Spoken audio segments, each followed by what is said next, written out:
नौकर ने शेर खान और रूबी को आते देखा तो बंगले का दरवाजा खोल दिया। रात का खाना खाने के बाद वो दोनों कमरे में बैठ गए और वहां से फरार के मंसूबे पर गौर करने लगे। एक बात तय है कि हमारी मंजिल पाकिस्तान है। पाकिस्तान हमारा आजाद इस्लामी वतन है। हम वहां जाकर एक नई जिंदगी शुरू करेंगे। मेरे माँ बाप और तुम्हारे वालिद पाकिस्तान ही से बगैर तिजारत इस मुल्क में आए थे और हम 2 बार खुद भी पाकिस्तान की सैर कर चुके हैं। अब वहां जाने के 2 ही जरिए हैं, एक बहरी जहाज और दूसरा हवाई जहाज। अगर हमने इनमें से कोई भी जरिया इस्तेमाल किया तो हमें देख लिया जाएगा, क्योंकि तुम भी खूब जानती हो कि एयरपोर्ट और बंदरगाह पर बड़े सेठ और शहाब और फिरोज के खास जासूस 24 घंटे मौजूद रहते हैं और वो अपने आदमियों की निगरानी करते हैं और माल के ले जाने लाने वालों को भी सहूलत मुहैया करते हैं। ये सारे आदमी हम दोनों को जानते हैं। इनमें से किसी एक ने भी हमें देख लिया तो 1 मिनट गुजरने से पहले पहले हमें वहां ढेर कर देंगे। हम इन्हें झोल भी नहीं दे सकते थे, क्योंकि जजीरे में से गिरोह के जिस आदमी को मुल्क से बाहर जाना होता था, इसकी इतला बाकायदा सबसे पहले बंदरगाह और एयरपोर्ट पर इन लोगों को पहुंचा दी जाती है। तुम बात मुख्तसर करो, ये बताओ कि इनके अलावा हमारे पास यहाँ से निकलने का कौन सा रास्ता है। शेर खान ने प्याली मेज पर रख दी और बोला, सिर्फ एक ही रास्ता बाकी रह जाता है और वो ये कि हम इंडिया और थाईलैंड के दरमियान गर्म मसालों और जवाहरात की स्मगलिंग करने वालों से मदद हासिल करें। इनकी लांचें रातों को मुल्क बर्मा की तरफ जाती हैं। मैं कुछ आदमियों को जानता हूँ, इनको थोड़ी सी रकम देकर हम बर्मा पहुँच सकते हैं। वहाँ से पाकिस्तान जाना मुश्किल ना होगा। रूबी उठकर खिड़की के पास गई। बाहरी चांदनी में समंदर की पुरसुकून लहरें साहिल की रेत पर आहिस्ता आहिस्ता बाजू खोले चली आ रही थी। इसने पर्दा गिरा दिया और शेर खान की तरफ पलट कर बोली, तो फिर किस बात का इंतजार है? आज ही रात यहाँ से निकल चलते हैं। शेर खान बोला, तुम भूल रही हो कि यहाँ के बैंक में हम दोनों की कुछ रकम मौजूद है। हमें वो रकम कराची की किसी शाख को मुंतकिल करवानी होगी। रूबी ने झिड़क कर कहा, ये हराम की कमाई है, मैं इसे अपने साथ पाकिस्तान नहीं ले जाऊंगी। हमें पाक साफ ज़मीर के साथ पाकिस्तान में नई जिंदगी शुरू करनी चाहिए। अगर तुम यहाँ से एक पाए भी पाकिस्तान अपने साथ ले गए तो मैं तुम्हें कभी माफ़ नहीं करूंगी। शेर खान सोच में पड़ गया। बैंक में इसकी काफ़ी रकम जमा थी।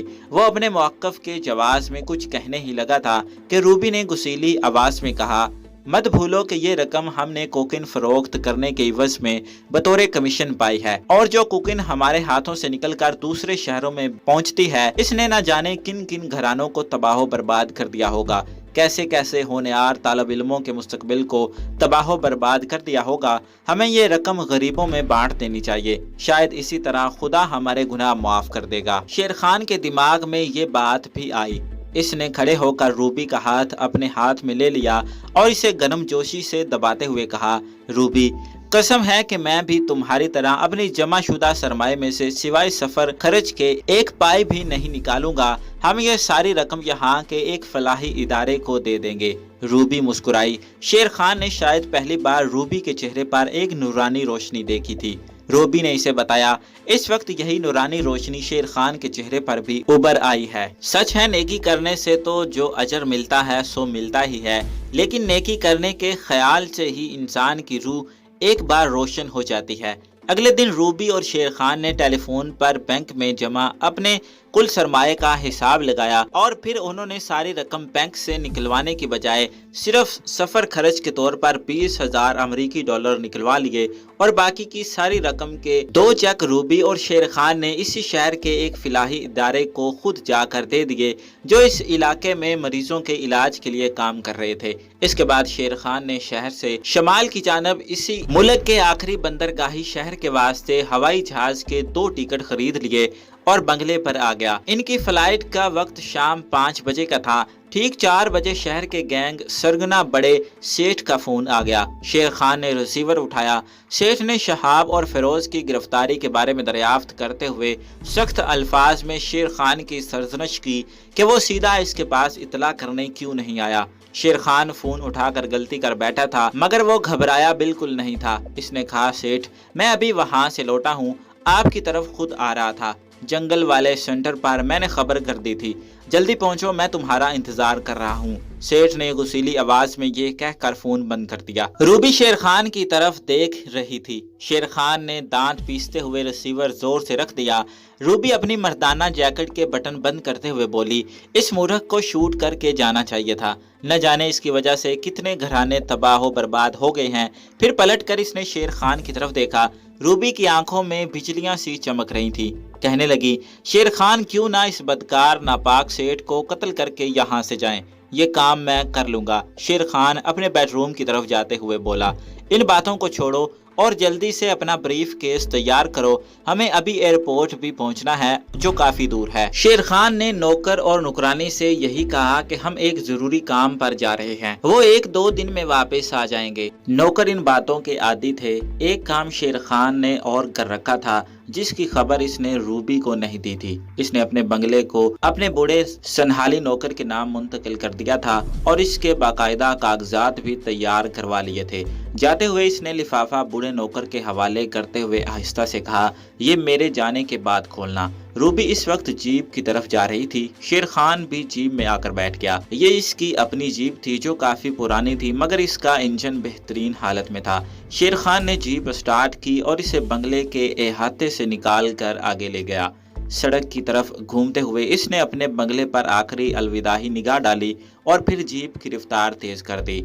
आधे घंटे में एयरपोर्ट तक का रास्ता तय हो गया। इसे मालूम था कि सेठ ने इस दौरान इसके बंगले पर फोन किया होगा। शेर खान ने दोनों नौकरों को समझा दिया था कि सेठ का फोन आए तो इसे कह दें कि वो इनकी तरफ आ रहे हैं। फिर भी सेठ को शक पड़ सकता था, इसलिए एयरपोर्ट पर पहुंचते ही शेर खान ने सेठ को खुद फोन कर दिया। सेठ बुरी तरह दहाड़ा, तुम कहाँ मर गए हो, अभी तक क्यों नहीं पहुंचे? शेर खान ने बहाना बनाया कि रास्ते में जीप का एक्सीडेंट हो गया था, अब टैक्सी लेकर आ रहा हूँ। सेठ का बंगला भी शहर के जनूब की तरफ काफी दूर एक पुरफिजा मकाम पर था। सेठ ने शेर खान को बुरा भला कहा और हुक्म दिया कि वो अभी इसी वक्त पहुंचे। यस सर कहकर शेर खान ने रिसीवर रख दिया और पंजाबी में सेठ को एक मोटी सी गाली दी। गाली सुनकर रूबी मुस्कुराई। 15 मिनट बाद वो हवाई जहाज में बैठे हुए थे और जहाज उड़ान भरने के बाद रनवे पर पूरी रफ्तार से दौड़ा जा रहा था। 1.5 घंटे की प्रवास के बाद वो जजीरे के शमाली साहिली शहर पहुंच गए। एयरपोर्ट से वो सीधे होटल पहुंचे। शेर खान ने रूबी को कमरे में ही ठहरने को कहा और खुद अपने खास आदमी की तरफ चल पड़ा। ये एक थाई स्मगलर था जिससे शेर खान की पुरानी जान पहचान थी। शेर खान ने इससे कहा कि हमें एक खास मिशन पर बर्मा पहुंचना है, ये बात तुम भी राज में रखना। थाई स्मगलर इन बातों का आदमी था, वो खुद यही काम करता था। शेर खान ने इसे $1000 की रकम इसी वक्त अदा कर दी। कल रात 11 बजे यहाँ पहुँच जाना, मैं तुम्हारा इंतजार करूंगा। दूसरा दिन रूबी और शेर खान ने होटल के कमरे में ही गुजार दिया। वो लोगों की नजरों में नहीं आना चाहते थे क्योंकि इस वक्त तक सेठ को पता चल गया था कि शेर खान और रूबी फरार हो गए हैं। मगर शेर खान को अब सेठ की परवाह नहीं थी। इसने पाकिस्तान पहुंचकर रूबी से शादी करके एक नई पाक साफ जिंदगी शुरू करने का फैसला कर रखा था और अपने इस मकसद को हासिल करने के लिए वो किसी भी बदकार सेठ को मौत के घाट उतार सकता था। रूबी बड़ी खुश थी कि आखिर शेर खान इसे लेकर गुनाह और जराइम पेशा जिंदगी की दलदल से निकलने में कामयाब हो गया है। शेर खान ने अमेरिकी डॉलरों के करेंसी नोट प्लास्टिक की थैलियों में डालकर कुछ अपनी कमर के गिर्द और कुछ रूबी की कमर के गिर्द बांध रखे थे। दोनों के ब्रीफ केस में मामूली सफर की जरूरी चीजों के सिवा और कुछ नहीं था। थोड़ी बहुत इस मुल्क की करेंसी इनकी जेब में थी। अमेरिकी डॉलर जनूब मशरकी एशिया के सारे मुल्कों में बड़ी खुशी से कैश कर दिया जाता था। 10:30 बजे रात तक रूबी और शेर खान खाना खाने के बाद होटल के कमरे में बैठे कॉफी और सिगरेट पीते रहे। फिर वो होटल से निकलकर एक क्रैक पॉइंट की तरफ रवाना हो गए। थाई स्मगलर इनके इंतजार में पहले से मौजूद था। यहाँ अंधेरा था। एक स्टीमर लॉन्च पहले से समंदर में खड़ी थी। इसमें कुछ सामान लदा हुआ था और 2-4 आदमी मुंह पर कपड़ा लपेटे एक तरफ होकर बैठे थे। थाई स्मगलर ने शेर खान से सिन्हाली जुबान में कहा, मैंने लॉन्च मैन को सब कुछ समझा दिया है। लॉन्च रात भर समंदर में सफर करेगी। सुबह मुंह अंधेरे तुम्हें बर्मा के करीबी जजीरे पर पहुंचा देगी। वहां से तुम किसी भी स्टीमर में बैठकर चले जाना। ठीक है दोस्त, शुक्रिया। शेर खान ने सिन्हाली की जुबान में ही जवाब दिया। روبی اور شیر خان نے پتلون اور جیکٹ پہن رکھی تھی جو وہاں کے نوجوانوں کا عام لباس تھا۔ لانچ زیادہ بڑی نہیں تھی مگر اس کا انجن کیبن کافی بڑا تھا۔ ان دونوں کو انجن کیبن میں جگہ دے دی گئی تھی جہاں وہ آمنے سامنے والے برتھوں پر لیٹ گئے تھے۔ لانچ کا رسہ کھول دیا گیا اور وہ اندھیرے میں روانہ ہو گئی۔ اگرچہ لانچ ساحل سے زیادہ دور نہیں تھی مگر سمندر آخر سمندر ہوتا ہے اور بحر ہند کا سمندر 12 مہینے چڑھا ہوا ہوتا ہے۔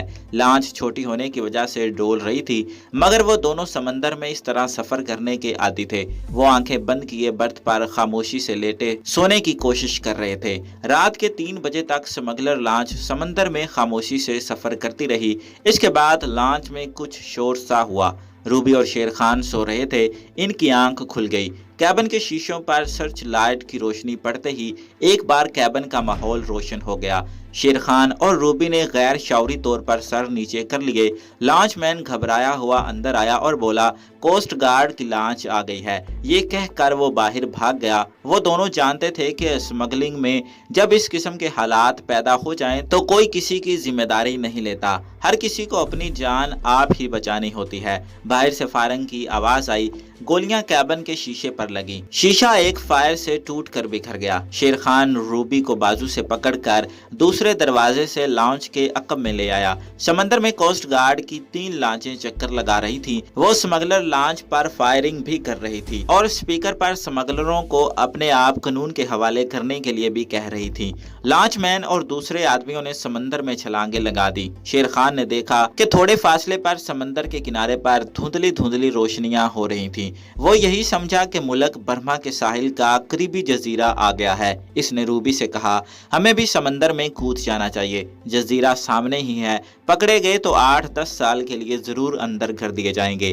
روبی ایک دلیر لڑکی تھی۔ اس قسم کی مشکلات کی وہ عادی تھی۔ دونوں بڑے اچھے تیراک بھی تھے۔ ان کی لانچ ذرا اندھیرے میں آئی تو وہ بھی باری باری سمندر میں کود گئے۔ شیر خان آگے آگے تھا، روبی اس کے پیچھے تھی۔ ان کی نگاہیں کنارے کی دھندلی روشنیوں کی طرف تھیں۔ وہ اس طرف ہی تیرتے چلے جا رہے تھے۔ ان کے پیچھے جو ان کی اپنی لانچ اور کوسٹ گارڈ والوں کی لانچیں تھیں، ان کے انجنوں، آدمیوں اور اکا دکا فائر کی آوازیں دور ہوتی جا رہی تھیں۔ شیر خان اور روبی نے کپڑوں سمیت ہی چھلانگ لگا دی تھی۔ ان کے بریف کیس لانچ میں ہی رہ گئے تھے۔ رات کا اندھیرا ان کی مدد کر رہا تھا۔ کسی کی نظر ان پر نہیں پڑی تھی۔ جزیرے کی روشنیاں قریب آنے لگی تھیں۔ روبی تیرتے تیرتے شیر خان کے قریب آ گئی۔ اس نے روشنیوں کی طرف ہاتھ سے اشارہ کیا۔ ادھر ایک اونچی جگہ سے سرچ لائٹ کی روشنی بار بار گھومتی ہوئی سمندر پر پڑ رہی تھی۔ شیر خان نے اپنا رخ دوسری طرف کر لیا۔ وہ دونوں لائٹ ہاؤس کو داہنی طرف چھوڑتے ہوئے چھوٹی چھوٹی چٹانوں کے درمیان آ گئے۔ یہاں سمندر کی لہروں میں کافی زور تھا۔ ان چٹانوں کے درمیان تیرتے ہوئے وہ دونوں پتھریلے ساحل پر چڑھ گئے۔ ان کی پتلونیں اور جیکٹیں پانی میں شرابور تھیں۔ وہ وہیں بیٹھ کر سانس درست کرنے لگے۔ شیر خان نے کہا، خدا کا شکر ہے ڈالر ہم نے کمر کے ساتھ باندھ لیے تھے۔ بریف کیس میں ہوتے تو بڑی مشکل پیش آتی۔ روبی نے ارد گرد دیکھا اور کہا، کیا تمہیں یقین ہے کہ ہم برما کے ساحل پر آ گئے ہیں؟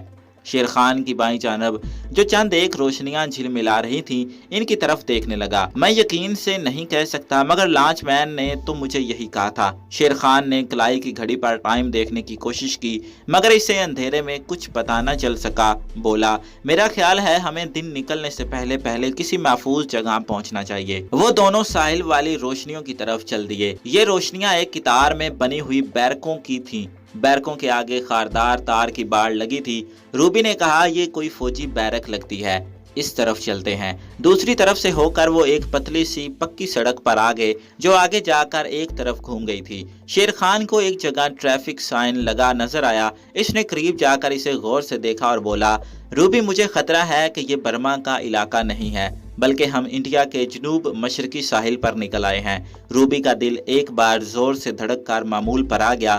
یہ تم نے کیسے اندازہ لگایا؟ اس نے رک کر پوچھا۔ جس چھوٹی سی سڑک پر وہ کھڑے تھے اس کے دونوں جانب بانس کے گھنے جھنڈ تھے۔ شیر خان کو دور سے کسی ٹرک کی روشنیاں نظر آئیں۔ اس نے جلدی سے روبی کو بانس کے درختوں کی طرف کھینچ لیا۔ یہ ایک فوجی ٹرک تھا جو تیزی سے گزر گیا۔ اندھیرے میں شیر خان کو یہ اندازہ نہ ہو سکا کہ وہ ٹرک کس ملک کی فوج کا تھا۔ روبی کو تشویش ہو گئی تھی۔ وہ جانتی تھی کہ انڈیا اور پاکستان کے آپس میں بڑے اختلافات ہیں، خاص طور پر کشمیر کے مسئلے پر دونوں ملکوں کے درمیان کافی تناؤ رہتا ہے۔ इसी एतबार से इंडिया एक दुश्मन मुल्क था और इन दोनों में से किसी के पास कोई पासपोर्ट वगैरह नहीं था। इनके तमाम कागजात ब्रीफ केस में ही रह गए थे। इनका ख्याल था कि बर्मा पहुंचकर इन्हें कोई परेशानी नहीं होगी। वो पाकिस्तानी सफारत खाने जाकर अपनी कहानी सच सच सुना देंगे और सफारत खाना इनकी पूरी मदद करेगा। लेकिन अगर ये वाकई ही इंडिया की जमीन है तो फिर इन्हें काफी मुश्किलात पेश आ सकती थी। इस किस्म के ख्यालात रूबी को वक्ती तौर पर परेशान किए हुए थे। ट्रक के गुजर जाने के बाद रूबी ने शेर खान से कहा, फर्ज करो कि हम इंडिया के इलाके में आ गए हैं, हमें क्या तरीका इख्तियार करना होगा कि हम पाकिस्तान पहुंच सकें। शेर खान कहने लगा, जहां तक मेरा ख्याल है हम किसी तरह पाकिस्तानी सफारत खाने पहुंचने की कोशिश करेंगे। अगर पाकिस्तानी सफारत खाने पहुंचने से पहले ही हमें भारतीय पुलिस ने पकड़ लिया तो क्या होगा? वो तो हमें पाकिस्तानी जासूस समझकर जेल में डाल देंगे और पाकिस्तानी सफारत खाने को कानो कान खबर ना होगी। शेर खान ने हंसकर कहा, तुम क्यों डर रही हो? पहले इस बात की तस्दीक तो हो जाए कि हम किस मुल्क में आ गए हैं। शेर खान ने इस सवाल का जवाब देने की बजाय रूबी को साथ लिया और सड़क से नीचे उतरकर शमाल की तरफ चल दिया। आसमान पर बादल भी थे और कहीं कहीं कोई तारा भी चमकता नजर आ जाता था। रात हबस आलूद नीम गर्म थी। इनके कपड़े काफी हद तक खुश्क हो गए थे। जिस वक्त दिन का उजाला फैला तो वो मछेरों की एक बस्ती के करीब से गुजर रहे थे। माहीगीरों के काले रंग थे। शेर खान बोला, रूबी हम इंडिया आ गए हैं। ये हिंदुस्तानी तामिल मछेरे हैं, मैं इन्हें अच्छी तरह पहचानता हूँ। अब रूबी को भी यकीन हो गया था कि वो इंडिया में हैं और यहाँ से पाकिस्तान पहुँचने में इन्हें बेशुमार दुश्वारियों का सामना करना होगा। एक शहर के मुज़ाफ़ात शुरू हो गए। इन्हें जनूबी इंडिया के खास किस्म के मंदिर दिखाई दिए। एक काफ़ी कुशादा सड़क शहर की तरफ जा रही थी जिस पर भारी ट्रैफिक गुजर रही थी। शेर खान और रूबी एक दरख्त के पीछे होकर बैठ गए। वहाँ उन्होंने फैसला किया कि सबसे पहले इन्हें किसी होटल में जाकर कपड़े तब्दील करके अपना हुलिया दुरुस्त करना होगा। इसके बाद शहर में पाकिस्तानी सफारत खाने वगैरह का पता चलाना होगा। ये फैसला करके वो उठे और शहर में दाखिल हो गए। ये काफ़ी बड़ा शहर था, ऊंची ऊंची इमारतें थीं। इन्हें बहुत जल्द मालूम हो गया कि ये तमिलनाडु का सूबा है। यहाँ एक दरमियाने दर्जे का होटल नजर आया तो वो इसमें दाखिल हो गए। अपने आप को सनहाली मियाँ बीवी स्याह जाहिर किया और एक कमरा किराए पर ले लिया। सबसे पहले उन्होंने नाश्ता किया, फिर बाजार में आकर कपड़े बदले, होटल में वापस आकर इन्हें पहना। शेर खान ने शेव बनाई, रूबी ने नई पतलून जैकेट पहन ली। इसने हमेशा यही लिबास पहना था और इंडिया में लड़कियां ये लिबास आम पहनती हैं। किसी ने इनकी तरफ कोई तवज्जो ना दी। शेर खान कहने लगा, इस शहर से हमें आगे किसी बड़े शहर में जाना होगा क्योंकि किसी बड़े शहर में ही पाकिस्तान का सफारत खाना होगा। ये बात उन्होंने मालूम कर ली थी कि इससे आगे बड़ा शहर मद्रास फिर हैदराबाद है। रूबी ने मशवरा दिया कि हमें हैदराबाद जाना चाहिए, वहाँ मुसलमानों की आबादी ज्यादा है, वहाँ हमें ज्यादा खतरा नहीं होगा। शेर खान को ये मशवरा पसंद आया। वो बैंक गया और खुद को सिनहाली स्याह जाहिर करके कुछ अमेरिकी डॉलरों को इंडियन करेंसी में तब्दील करवा लिया। इस शाम वो ट्रेन में बैठकर मद्रास की तरफ रवाना हो गए। मद्रास तक इन्हें किसी ने कुछ ना कहा। पुलिस वाले भी जगह जगह मिले मगर किसी ने इन पर कोई शक न किया। मद्रास में स्टेशन के सामने एक होटल में उन्होंने रात फिर कयाम किया। यहाँ स्याहों वाले 2 चमड़े के थैले भी खरीद लिए। अब वो पूरी तरह से स्याह जोड़ा नजर आ रहे थे, अगरचे इनके पास पासपोर्ट वगैरह बिल्कुल नहीं थे। अमेरिकी डॉलरों की थैलियां अभी तक इनकी कमर के साथ बंधी हुई थीं। अगले रोज मद्रास से उन्होंने एक गाड़ी पकड़ी और विजयवाड़ा की तरफ चले जहां से इन्हें हैदराबाद दक्कन वाली गाड़ी पकड़नी थी। ये सारा सफर खैरो आफियत से गुजर गया। हैदराबाद पहुंचते ही उन्होंने हस्बे दस्तूर एक अंग्रेजी फैशन के होटल में अपने आप को मियाँ बीवी जाहिर करके एक कमरा ले लिया और अपने अगले प्रोग्राम पर गौर करने लगे। शेर खान कहने लगा, तुम होटल में ही ठहरो, मैं शहर में जाकर पाकिस्तानी सफारत खाने का पता चलाता हूँ।